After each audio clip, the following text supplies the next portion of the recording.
माझं नाव डॉक्टर अभिजित तोडा आहे. मी पवार साहेबांना बघतो आहे. थोडंसं फिजिकल एक्झर्शन झाल्यामुळे छातीत कफ झालेला आहे, म्हणजे छातीत थोडंसं कंजेशन आहे आणि आम्ही योग्य त्या तपासण्या पाठवलेल्या आहेत आणि ट्रीटमेंट चालू आहे. आता कंडिशन एकदम स्टेबल आहे आणि तपासणी आल्यावरतीच आम्हाला जे काही त्याच्यात बदल करायचा असेल ते बदल करू.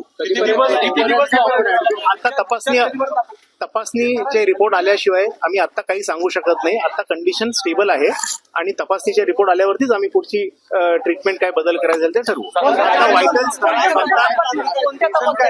थोडंसं मी सांगितलं फिजिकल एक्झर्शन असल्यामुळे थोडंसं कंजेशन झालेलं आहे आणि आता सगळे व्हायटल पॅरामीटर्स सगळे स्टेबल आहेत. काळजी करण्यासारखं काय आता तरी काही नाही. आणि पवार साहेब आता रूम मध्ये आहेत, आयसीयू मध्ये नाही. See, because of physical exertion, there was some congestion in the chest. We have sent the appropriate investigations and started the appropriate treatment. The further modifications in the treatment will be decided once we get the investigation reports. He is admitted to a private room, and at the moment all the vital parameters are stable. What is the reason they have been admitted? By vital parameters you mean the oxygen level, the blood pressure, the saturation, everything has been normal. It is because of physical exertion 2-3 दिवसापासून त्रास असेल. सरांच्या 2-3 दिवसापासून त्रास आहे. नाही बोलतायत sir, बोलतायत. 2-3 तासात आपल्याला रिपोर्ट मिळेल. नाही असं तर मला माहित नाही. कार्यकर्ते इकडे यायला लागले.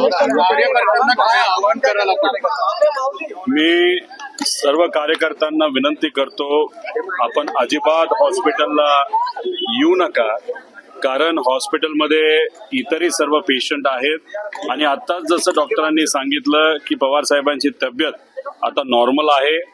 आयसीयू मध्ये पवार साहेब नाही आहेत, एका प्रायव्हेट रूम मध्ये आहेत. आत्ताच त्यांच्याशी मी स्वतः चर्चा करून आलेलो आहे. त्यामुळे कुठेही काही घाबरण्यासारखं, टेन्शन घेण्यासारखं अजिबात नाही. गेल्या 12-13 दिवसामध्ये फिजिकल स्ट्रेस म्हणजे तुम्ही बघितलं असेल, पवार साहेब स्वतः बऱ्याच ठिकाणी जात होते, लोकांना भेटत होते.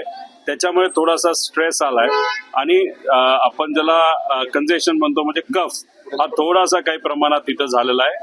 आता पुढच्या काही वेळामध्ये रिपोर्ट्स येतील.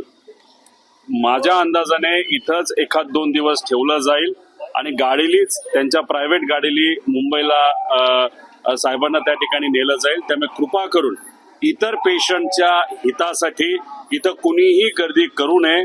पवार साहेबांना कोणालाही त्या ठिकाणी भेटता येणार नाही, कारण का इथल्या हॉस्पिटलचा प्रोटोकॉल हा योग्य पद्धतीने फॉलो केला पाहिजे असं सुप्रियाताईंचं आणि आमच्या सर्वांचंच त्या ठिकाणी मत आहे. मुंबईला नेणार आहे का? मुंबईला कधी नेणार आहे दादा? देखो, पवार साहब की तबीयत अभी बहुत अच्छी है. उनके टेस्ट वहाँ पे किए गए हैं. उनको कहाँ पे भी आईसीयू में नहीं रखा गया, उनको प्राइवेट रूम में वहाँ पे रखा गया है. कोई भी सपोर्ट वहाँ पे उनको अभी नहीं लग रहा. जब भी रिपोर्ट आएगा उसके बाद डिसाइड किया जाएगा कि उनको पुणे में रखा जाएगा या मुंबई में रखा जाएगा. प्राइवेट व्हीकल से पवार साहब यहाँ पे आए हैं और सब कुछ नॉर्मल है.